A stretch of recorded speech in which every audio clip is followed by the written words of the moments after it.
السلام علیکم ورحمۃ اللہ وبرکاتہ۔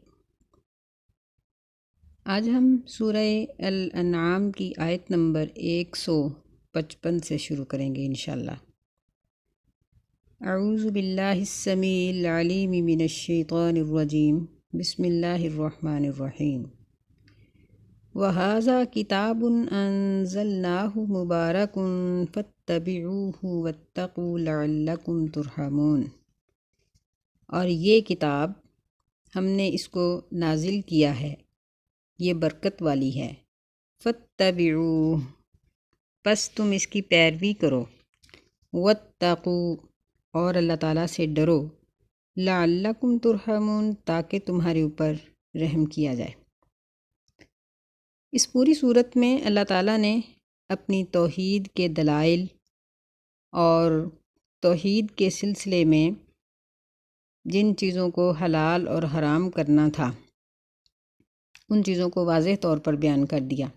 اور یہ بتا دیا کہ اللہ کی وحدانیت کا مطلب صرف یہ نہیں ہے کہ ہم اس کو ایک سمجھیں لیکن اس کی اطاعت اور فرما برداری نہ کریں، ہر کام میں اپنی مرضی کریں لیکن اقرار کریں کہ اللہ ایک ہے۔ نہیں، جب ہم اس کی الوہیت اور وحدانیت کو مانیں گے تو پھر حلت و حرمت اس کے حکم کے مطابق ہی ہوگی۔ جن چیزوں کو اس نے ہمارے لیے کہنا، سننا، دیکھنا، کھانا، پینا اور ہمارے ماحول میں جن چیزوں کو حلال قرار دیا ہے ان کو حلال سمجھیں گے، اور جن چیزوں کو حرام کیا ہے ان کو حرام سمجھیں گے، تو پھر اس کا مطلب یہ ہوگا کہ ہم اس کی توحید کے قائل ہیں۔ اس آیت میں ایک چیز یہ بیان کی گئی ہے کہ یہ قرآن مجید باقاعدہ ایک کتاب ہے، یعنی اللہ تعالیٰ نے اس کو اپنے پاس لکھا ہوا ہے، یہ ایک لکھی ہوئی کتاب ہے۔ دوسری بات یہ بیان کی انزلناہ، کہ ہم نے اس کو نازل کیا ہے، یعنی اس کا نازل کرنے والا، اتارنے والا صرف اللہ ہے۔ تیسری بات یہ بیان کی ہے مبارکن، کہ یہ برکت کا سبب ہے، یعنی اس کو مان لینا یہ برکت ہے، اور اس کا انکار کر دینا یہ بے برکتی ہے، اللہ کی نافرمانی ہے اور اللہ تعالیٰ کی طرف سے آنے والی سزاؤں کا سبب ہے۔ چوتھا حکم یہ اس میں دیا ہے فَاتَّبِعُوهُ، کہ اس کی پیروی کرو، یعنی یہ ایک کتاب ہے جس کو ہم نے نازل کیا ہے، یہ برکت والی ہے، اس کی پیروی کرو، یعنی اللہ کی نافرمانی سے اور اس کے عذاب سے بچنے کا ایک ہی ذریعہ ہے کہ اس کتاب پر یقین کرو اور اس کے پیچھے لگو، اس کے احکامات کو مانو۔ وَاتَّقُوا، یہ پانچویں چیز بیان کی گئی ہے کہ تقوی اختیار کرو، یعنی اللہ تعالیٰ کی نافرمانی سے بچو اور اس کی فرما برداری کو اپناؤ۔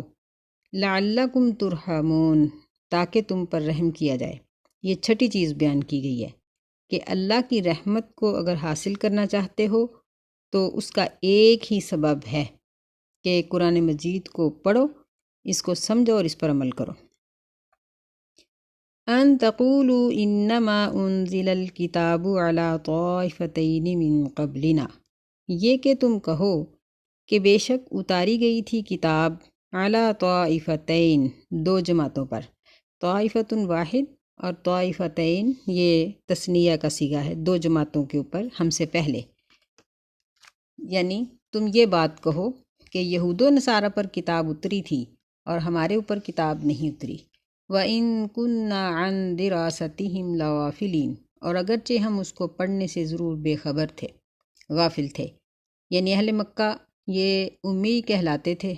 ان پڑھ ہونے میں فخر محسوس کرتے تھے، اور کسی کو اپنا استاد ماننے کے لیے یہ لوگ تیار نہیں تھے، تو اس لیے اللہ تعالیٰ نے ان کی اپنی زبان میں قرآن مجید کو نازل کیا کہ ان کا یہ عذر بھی ختم ہو جائے کہ کتاب تو پہلی دو جماعتوں پر ان کی زبان میں نازل ہوئی تھی اور ہم ان کی زبانوں کو سمجھنے سے غافل تھے۔ او تقولوا لو انا انزل علینا الکتاب لکنا اہدی منہم، یا تم یہ بات کہو کہ بے شک ہم سے پہلے لوگوں پر کتاب جو اتاری گئی تھی، لو انا انزل علینا الکتاب، اگر ہمارے اوپر بھی کتاب اتاری جاتی، لَكُنَّا أَهْدَىٰ مِنْهُمْ، تو ہم ان سے زیادہ ہدایت والے ہوتے۔ یعنی مشرکین مکہ جب یہودیوں کے ساتھ لڑتے جھگڑتے تو ان کو یہ طعنہ دیتے تھے کہ تمہیں اللہ نے رسول دیا لیکن تم نے نافرمانی کی، اگر ہمارے پاس آتا رسول اور ہم پر کتاب اترتی تو ہم اطاعت کر کے دکھاتے، اب بھی اگر آئے گی تو اطاعت کر کے دکھائیں گے۔ اللہ تعالیٰ نے فرمایا فَقَدْ جَاءَكُمْ بَيِّنَةٌ مِّن رَبِّكُمْ وَهُدًى وَرَحْمَةٌ، پس تحقیق آ گئی ہے تمہارے پاس دلیل، من ربکم تمہارے رب کی طرف سے، اور یہ ہدایت یعنی رستہ دکھانے والی ہے اور رحمت کا سبب ہے۔ یعنی قرآن مجید نے صرف عبادات کے طریقے نہیں بتائے، معاملات کے طریقے بھی بتائے، معاشرت بھی سکھائی، سائنس بھی سکھائی، حساب و کتاب بھی سکھایا، ہر چیز قرآن مجید کے اندر اللہ تعالیٰ نے بیان کی۔ وہ رحمہ یعنی اس پر عمل کرنا اور اس کو نافذ کرنا یہ رحمت کے اترنے کا سبب ہے، اگر ایسا نہیں کرو گے تو اللہ کی رحمت نہیں اترے گی۔ فَمَنْ أَظْلَمُ مِمَّنْ كَذَّبَ بِآيَاتِ اللَّهِ وَصَدَفَ عَنْهَا، پس اس شخص سے زیادہ ظالم کون ہو سکتا ہے، کذبہ جو جھٹلاتا ہے اللہ کی آیات کو، وصدف عنها اور اس سے روک دیتا ہے، یعنی جو خود بھی جھٹلا دیتا ہے اور لوگوں کو بھی اس کی طرف نہیں آنے دیتا، اس سے بڑا ظالم اور کون ہو سکتا ہے۔ سَنَجْزِي الَّذِينَ يَصْدِفُونَ عَنْ آيَاتِنَا سُوءَ الْعَذَابِ بِمَا كَانُوا يَصْدِفُونَ، عنقریب ہم ان لوگوں کو بدلہ دیں گے جو ہماری آیتوں سے روکتے ہیں برے عذاب کا، اس وجہ سے کہ وہ دوسروں کو روکتے تھے، یعنی دوسروں کو روکنے کی وجہ سے بھی ان کو ایک عذاب ہوگا، اپنے رکنے کی وجہ سے بھی عذاب ہوگا اور روکنے کی وجہ سے بھی ان کو عذاب ہوگا، کہ وہ خود بھی مسلمان نہیں ہوتے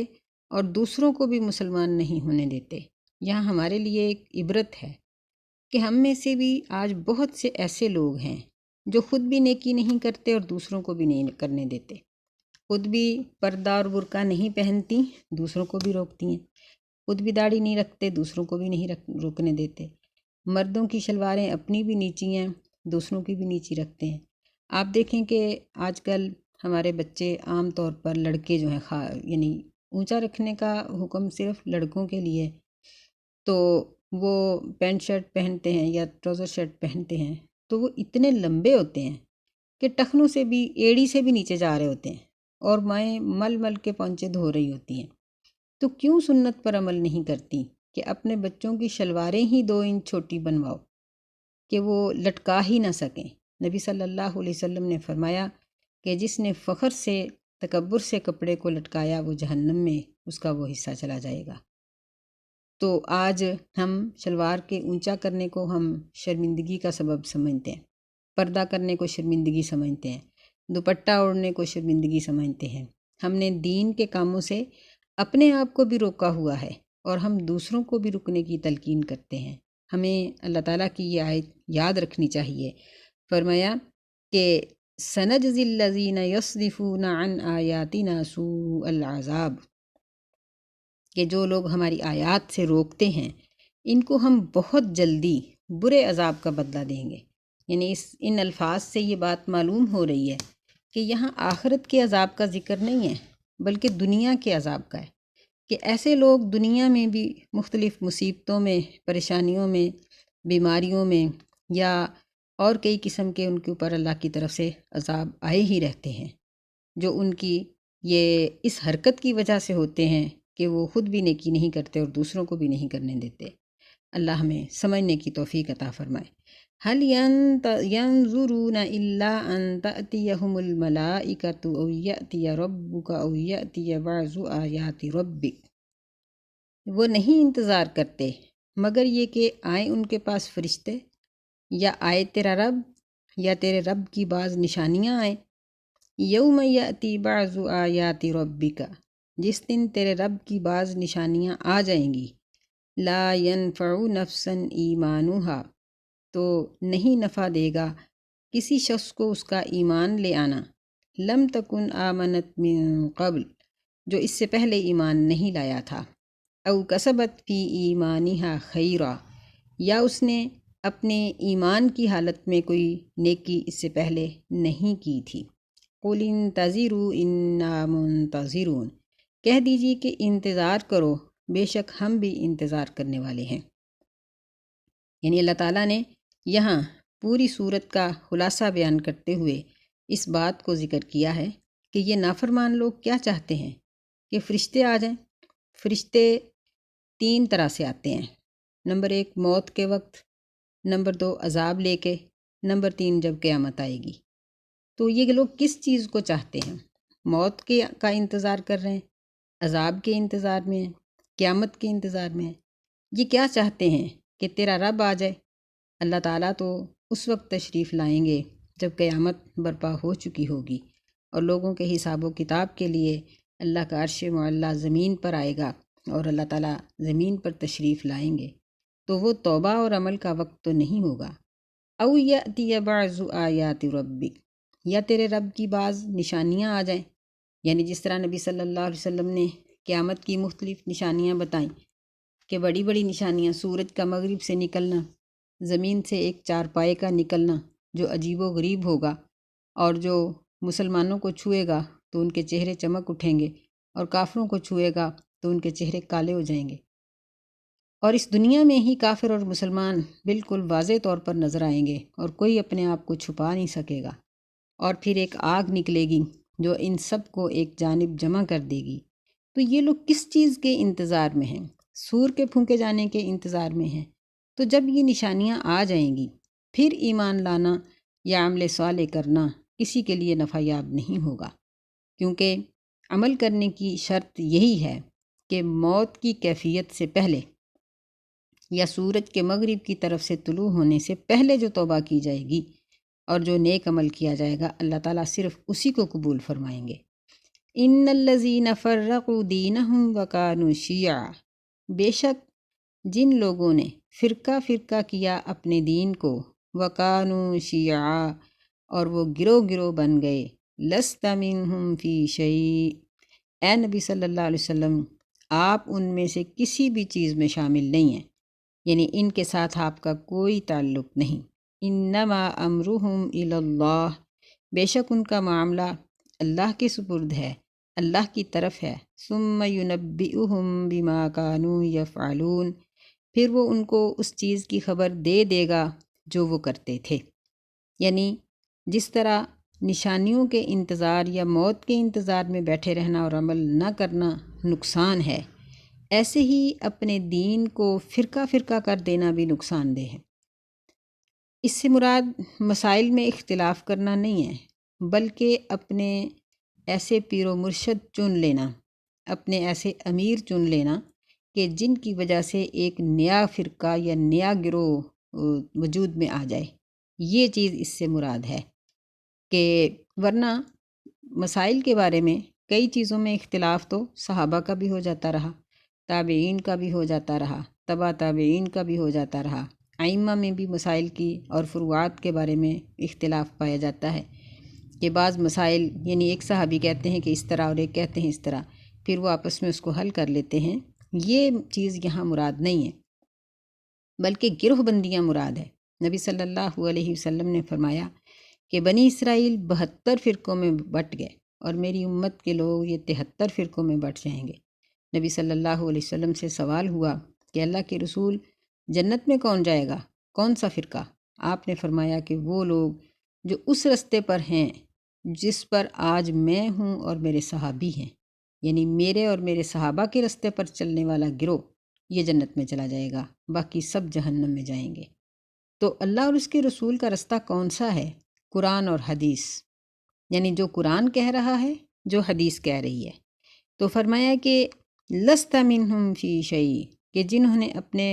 مفاد پرستی کے لیے، اپنے دنیاوی فائدے کی خاطر انہوں نے اپنے دین کو اپنے من پسند طریقے سے گھڑ لیا ہے، آپ کا ان کے ساتھ کوئی تعلق نہیں، ان کا معاملہ اللہ کے سپرد ہے۔ اللہ ان کو اس چیز کی خبر دے دے گا، یعنی ان کو سزا دے دے گا جو کچھ وہ کرتے رہے۔ استغفر اللہ۔ من جاء بالحسنۃ فلہ عشر امثالھا، قیامت کے دن جو شخص ایک نیکی لے کر آئے گا اس کے لیے 10 گنا اجر ہے۔ وَمَنْ جَاءَ بِالسَّيِّئَةِ فَلَا يُجْزَى إِلَّا مِثْلَهَا وَهُمْ لَا يُظْلَمُونَ، اور جو برائی لے کر آئے گا، گناہ لے کر آئے گا، اسے نہیں بدلہ دیا جائے گا مگر اتنا ہی، اور ان کے اوپر کوئی ظلم نہیں کیا جائے گا۔ یعنی اللہ تعالیٰ کا اپنے بندوں کے ساتھ یہ کمال قسم کا معاملہ ہے کہ نیکی تو 10 گنا اور برائی کا برابر۔ نیکی اللہ تعالیٰ بڑھا دیتا ہے جبکہ برائی نہیں بڑھائی جاتی۔ نیکی کی نیت کرنے کے بعد اگر کوئی شخص کسی مجبوری کی وجہ سے نیکی نہیں کر سکا تو اللہ نیت کا اجر دے دیتے ہیں، اور اس کے نہ کرنے پر اس کو گناہ نہیں دیتے۔ مثلا رات کو روزے کی نیت کی، نفلی روزہ، تیاری بھی کی، نیت بھی کی، بڑا پکا ارادہ کیا، لیکن صبح آنکھ ہی اس وقت کھلی کہ اذان ہو رہی تھی، تو اگر نیت خالص تھی تو اللہ تعالیٰ انشاءاللہ اس کا اجر دے دیں گے۔ لیکن جو اس سے نہیں رکھا گیا نفلی روزہ، اس پر اسے گناہ نہیں ہوگا۔ اور دیکھیں کہ کمال محبت ہے اللہ کی کہ ایک شخص برائی کا ارادہ کرتا ہے لیکن کسی وجہ سے وہ اس برائی پر عمل نہیں کر سکا، تو اللہ عمل نہ کرنے کی وجہ سے اس کو ایک نیکی دے دیتے ہیں۔ نیکی کیا چیز ہے؟ نیکی وہ کرنسی ہے جو آخرت میں چلے گی۔ ہم دیکھتے ہیں کہ دنیا میں ہر ملک کی اپنی کرنسی ہے۔ اگر ہم یہ کہیں کہ پاکستانی روپیہ ہم سعودیہ میں جا کر چلائیں یا امریکہ میں، یا ہم یعنی ایک دوسری کرنسی تبدیل کیے بغیر چلا لیں تو وہ نہیں چلتی۔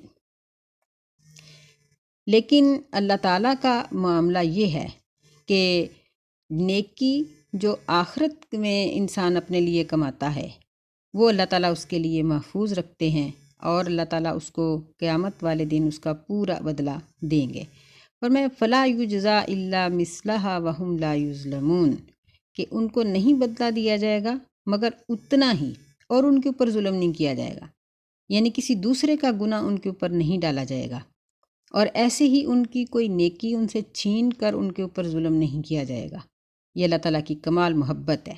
قل اننی ہدانی ربی الی صراط مستقیم، کہہ دیجئے کہ بے شک مجھے ہدایت دی ہے میرے رب نے سیدھے راستے کی طرف، دینا قیما ملت ابراہیم حنیفا، یہ دین ہے درست، قیامن یہ قیامن کے معنی میں قائم ہونے والا، یہ ابراہیم علیہ السلام کا مذہب ہے، حنیفہ جو یک طرفہ تھے، وما کان من المشرکین، اور وہ مشرکوں میں سے نہیں تھے۔ یعنی اس آیت میں اللہ تعالیٰ نے نبی صلی اللہ علیہ وسلم کو یہ بات کہی ہے کہ آپ یہ بات کہیں کہ مجھے میری رب کی طرف سے یہ ہدایت ملی ہے کہ میں سیدھے راستے پر چلوں۔ اور سیدھا راستہ یہ کہاں سے معلوم ہوگا؟ کس دین سے؟ یہ دین ابراہیم سے۔ تو تمام انبیاء علیہم السلام جو ابراہیم علیہ السلام کے بعد آئے وہ دین ابراہیم پر آئے، کیونکہ ابراہیم علیہ السلام کا دین بھی توحید تھا، اور تمام نبیوں نے اپنی امتوں کو توحید کا ہی سبق دیا۔ فرمایا وما کان من المشرکین، کہ وہ مشرکوں میں سے نہیں تھے۔ یعنی معلوم ہوا کہ نجات کا ایک ہی رستہ ہے، اور وہ ہے اللہ تعالیٰ کی توحید، اللہ کو ایک سمجھنا، اپنے عقیدے کو درست کرنا۔ جب عقیدہ درست نہیں تو کچھ بھی عمل قبول نہیں ہے۔ قل ان صلاتی و نسکی و محیای و مماتی للہ رب العالمین، کہہ دیجئے بے شک میری نماز، میری قربانی، یا نسک کا معنی عبادت بھی ہو سکتا ہے، یعنی ہر قسم کی عبادت، و محیای میری زندگی، و مماتی اور میری موت، للہ اللہ کے لیے، یعنی سب کچھ اسی کی رضا کے مطابق ہوگا، جیسے وہ کہے گا ویسے ہی میری نماز، میری قربانی، میری مالی عبادت، قولی عبادت، فعلی عبادت، سب میں اسی کے کہنے کے مطابق کروں گا۔ میں زندہ رہوں گا تو اس کے دین پر، میری موت آئے گی تو اس کے دین پر، للہ رب العالمین، جو تمام جہانوں کا رب ہے، اس اللہ کے لیے۔ یعنی اللہ تعالیٰ نے اپنی عبادت کا حکم کیوں دیا؟ اس میں بھی ظلم نہیں ہے کہ اللہ تعالیٰ نے ہمیں ظلمن کہا ہو کہ ہمارا پالنے والا تو کوئی اور ہو، لیکن اللہ ہم سے مطالبہ کرے کہ عبادت میری کرو۔ نہیں، اللہ ہی رب العالمین ہے، پیدا کرنے والا، مارنے والا، رزق دینے والا، سب کچھ وہی کرتا ہے تو پھر ہم اسی کی عبادت کریں گے۔ لا شریک لہو، اس کا کوئی شریک نہیں، نہ اس کی ذات میں نہ اس کی صفات میں کوئی بھی شریک نہیں، یہ نہ اس کی عبادت میں، یعنی ہم اس کی ذات میں شریک بنائیں، کسی اور کو معبود بنا لیں۔ صفات کا مطلب یہ ہوا کہ اللہ کی صفات کسی اور میں سمجھیں۔ عبادت کا مطلب یہ ہوا کہ اللہ کے ساتھ ساتھ کسی اور کی بھی عبادت کریں، کسی اور کے لیے بھی نظر و نیاز دیں، نہیں، ایسا نہیں ہوگا۔ وَبِذَالِكَ أُمِرْتُ وَأَنَا أَوَّلُ الْمُسْلِمِينَ، اور مجھے اسی بات کا حکم دیا گیا ہے اور میں سب سے پہلا مسلمان ہوں، یعنی اللہ کی جنت کو حاصل کرنے کے لیے اور جہنم سے بچنے کے لیے ایک ہی نسخہ ہے، اور جس نسخے کا مجھے حکم دیا گیا ہے وہ یہ ہے کہ میں سب سے پہلے متی ہو جانے والا ہوں، مسلم ہو جاؤں۔ مسلم کہتے ہیں نکیل ڈالے ہوئے اونٹ کو، کہ جس طرح نکیل سے پکڑ کے اونٹ کو بٹھاؤ، یہ اٹھاؤ چلاؤ تو وہ ہر حکم کی اطاعت کرتا ہے، تو مسلمان اس طرح، مسلمان کی نکیل اللہ کے ہاتھ میں ہے، وہ جیسے چاہتا ہے انسان کو حکم دیتا ہے اور انسان اس کے حکم پر اسی طرح عمل کرتا ہے جس طرح اس نے کہا، اور اسی میں نجات ہے۔ قُلْ أَغَيْرَ اللَّهِ أَبْغِي رَبًّا وَهُوَ رَبُّ كُلِّ شَيْءٍ، کہہ دیجئے کیا اللہ کے سوا ابغی میں تلاش کروں ربًا کوئی پالنے والا، وَهُوَ رَبُّ كُلِّ شَيْءٍ اور وہی ہر چیز کا رب ہے، یعنی جب ہر چیز کا پالنے والا وہی ہے کہ جب انسان روح کی شکل میں ہوتا ہے تو وہی اس کو سنبھالتا ہے، پھر اس روح کو اللہ تعالیٰ بطن مادر میں اس کو جسم عطا کرتا ہے، اس کی کیفیات کو بدلتا ہے، پھر اس کو دنیا کی زندگی عطا کرتا ہے، پھر اس کو بچپن سے جوانی، جوانی سے بڑھاپا، یہ سب چیزیں اسی کے اختیار میں ہیں، کسی انسان کے اختیار میں نہیں۔ کوئی شخص اگر یہ چاہے کہ میرا بچہ بچہ ہی رہے، نہیں کر سکتا، اور اگر کوئی چاہے کہ میرا جوان بیٹا جوان ہی رہے تو نہیں کر سکتا، اگر کوئی جوان یہ کہے کہ مجھ پہ بڑھاپا نہ آئے تو نہیں ہو سکتا، موت سے بچنا چاہے تو نہیں بچ سکتا، کیونکہ رب ایک ہے اور یہ سب کچھ اسی کی مرضی سے ہو رہا ہے، اس کی مشیت سے ہو رہا ہے، اور اس کی مشیت سے اور اس کی رضا سے کوئی چیز باہر نہیں نکل سکتی۔ وَلَا تَكْسِبُ كُلُّ نَفْسٍ إِلَّا عَلَيْهَا، اور نہیں عمل کرتا کوئی بھی شخص مگر اسی پر اس کا وبال ہے، علیہا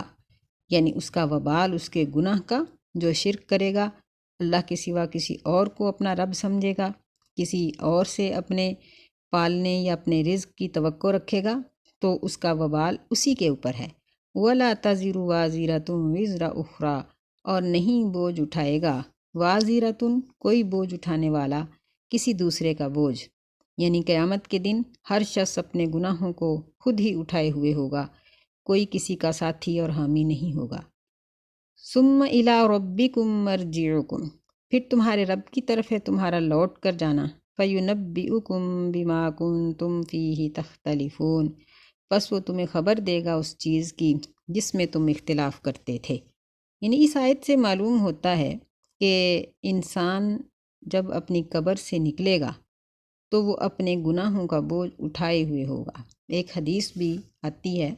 کہ جب انسان قبر سے نکلے گا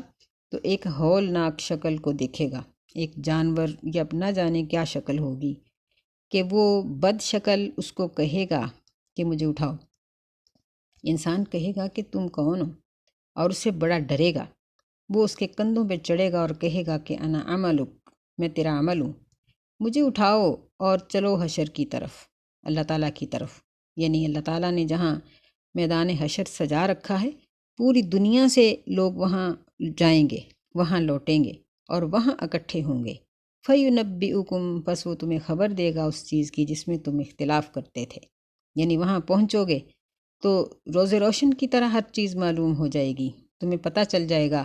کہ آج غلطی کس کی تھی، تم غلط کر کے آئے ہو یا اللہ تم پہ ظلم کر رہا ہے، نہیں، اللہ کسی پہ ظلم نہیں کرتا۔ وَهُوَ الَّذِي جَعَلَكُمْ خَلَائِفَ الْأَرْضِ، اللہ تعالیٰ وہ ذات ہے جس نے تمہیں بنایا زمین میں ایک دوسرے کے نائب، ایک دوسرے کے خلیفہ،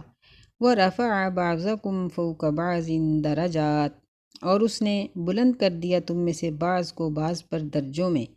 لیبلوکم فیما آتاکم، تاکہ وہ تمہیں اس چیز میں آزمائے جو اس نے تمہیں دی ہے۔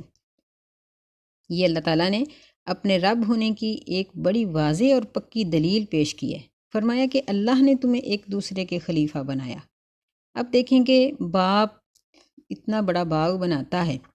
لیکن جب درخت پھل دینے پر آتے ہیں تو فوت ہو جاتا ہے اور اس کی اولاد پھل کھاتی ہے۔ باپ مکان بناتا ہے اور ابھی وہ مکمل ہوتا ہے یا ہونے کے قریب آتا ہے تو اس کا وقت پورا ہو جاتا ہے، اولاد اس سے فائدہ اٹھاتی ہے۔ حالانکہ کوئی شخص بھی اس چیز کو نہیں چاہتا کہ اس کی محنت کا جب اس کو پھل ملنے والا ہو تو وہ اس سے محروم ہو جائے۔ یعنی بے شک باپ یہ چاہتا ہے کہ اس کی اولاد اس کی جو بنائی ہوئی چیزیں ہیں یا نعمتیں ہیں ان کو استعمال کرے، اولاد کو خوشی دینا چاہتا ہے، اولاد کو نعمتیں دینا چاہتا ہے، لیکن خود محروم نہیں ہونا چاہتا۔ لیکن یہ اللہ کا قانون ہے۔ یہاں انسان کی بے بسی سامنے آتی ہے کہ انسان کس قدر بے بس ہے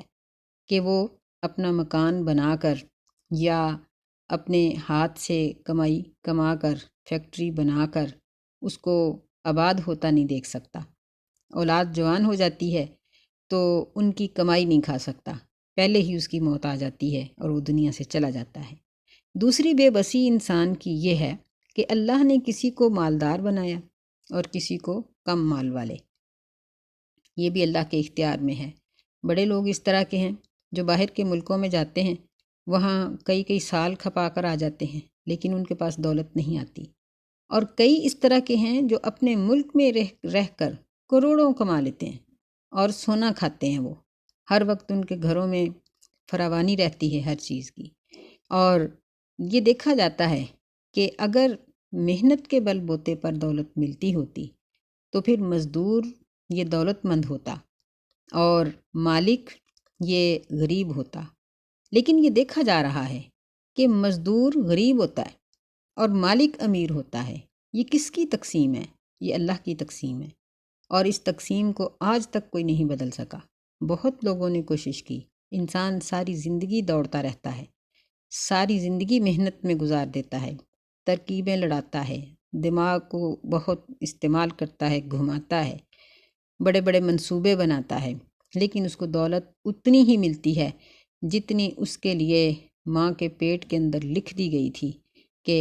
اتنی دولت انسان کے لیے لکھی ہے۔ نبی صلی اللہ علیہ وسلم نے ایک مرتبہ فرمایا کہ میرے پاس جبریل علیہ السلام آئے اور کہنے لگے کہ اے اللہ کے رسول صلی اللہ علیہ وسلم، اللہ تعالیٰ نے ہر انسان کے لیے اس کا رزق لکھ دیا ہے، اور کوئی شخص ایسا نہیں جس کا ایک لقمہ باقی رہتا ہو اور اس سے پہلے اس کو موت آ جائے، اور کوئی شخص ایسا نہیں کہ جس کی زندگی ابھی بہت پڑی ہو لیکن اس کا رزق پہلے ختم ہو جائے۔ یہ اللہ تعالیٰ نے ہر ایک کے لیے لکھ دیا ہے کہ کوئی انسان کتنا کھائے گا۔ تو پھر لوگ غلط طریقوں سے کیوں کماتے ہیں؟ یعنی چوری کر کے کما لو، یا حرام طریقے سے کما لو، یا حلال طریقے سے کما لو، رزق اتنا ہی ملے گا جتنا اللہ نے لکھ دیا۔ اور یہ اس بات کی دلیل ہے کہ انسان اللہ تعالیٰ کے فیصلوں کے سامنے مجبور ہے، اور ایک بہت بڑا سبق ہے کہ رزق کو، کاروبار کو حلال طریقے سے کماؤ، نمازیں چھوڑ کر، جھوٹ بول کر، دھوکہ دے کے، فریب دے کر، ہلکا مال بہترین بنا کر کہہ کر بیچنے سے دولت نہیں ملے گی، بلکہ سچائی کے ساتھ اتنی ہی دولت ملے گی جتنی انسان فراڈ کر کے حاصل کرنا چاہتا ہے۔ فرمایا لیبلوکم فیما آتاکم، تاکہ وہ تمہیں آزمائے اس چیز میں جو اس نے تمہیں دی ہے۔ بڑے بڑے امیر لوگوں کو دیکھا ہے کہ وہ زندگیاں بیماری کے اندر گزار جاتے ہیں۔ ایسے لوگوں کو دیکھا ہے جن کی اولادیں، جن کے خاندان میں سینکڑوں ڈاکٹر ہوتے ہیں لیکن وہ خود اپاہج ہوتے ہیں، مفلوج ہوتے ہیں، سکتے میں چلے جاتے ہیں، سالوں سکتے میں پڑے رہتے ہیں۔ ایسے حکمرانوں کو دیکھا اور سنا ہے کہ جن کے پاس بہت دولت کے انبار ہوتے ہیں لیکن وہ سکتے کی حالت میں زندگی گزار دیتے ہیں، یا ان کے اوپر کوئی ایسی بیماری آ جاتی ہے کہ وہ کچھ کھا پی نہیں سکتے۔ تو ایسے لوگوں کو بھی دیکھا ہے جن کے پاس حسن نہیں ہے، ایسے غریبوں کو بھی دیکھا ہے جو حسن کی دولت سے مالا مال ہوتے ہیں۔ یہ سب چیزیں اس بات کی دلیل ہیں کہ انسان ان چیزوں کے حاصل کرنے میں اور ان کے نہ ملنے میں عاجز ہے۔ بے بس ہے، یہ سب چیزیں اللہ کے اختیار میں ہیں، تو پھر جو صاحب اختیار ہے اس کی اطاعت کرو تاکہ آخرت کے عذاب سے نجات مل سکے۔ ان ربک لسریع العقاب، ان ربک سریع العقاب وانہ لغفور الرحیم، بے شک تیرا رب بہت جلدی سزا دینے والا ہے اور بے شک وہ ضرور بخش دینے والا، رحم کرنے والا ہے۔ یعنی اگر اس نے گناہ گاروں کو ڈھیل دے رکھی ہے تو اس کا یہ مطلب نہیں کہ وہ عاجز ہے، وہ ان کو پکڑ نہیں سکا، بلکہ یہ اس کی حکمت ہے کہ جب وہ چاہتا ہے تو کسی کو ڈھیل دے دیتا ہے، جب نہیں چاہتا تو وہ یکدم پکڑنے پر بھی قادر ہے۔ اللہ ہمیں اپنی توحید کو سمجھنے کی توفیق عطا فرمائے۔ آج سورہ الانعام اختتام کو پہنچی، اللہ ہمیں ان تمام صورتوں کو سمجھنے کی اور ان پر عمل کرنے کی توفیق عطا فرمائے، اور اس محنت کو ہماری آخرت کا ذریعہ نجات بنائے، اور دنیا میں ہمارے لیے اور آخرت میں رحمت اور برکت کا سبب بنائے۔ السلام علیکم ورحمۃ اللہ وبرکاتہ۔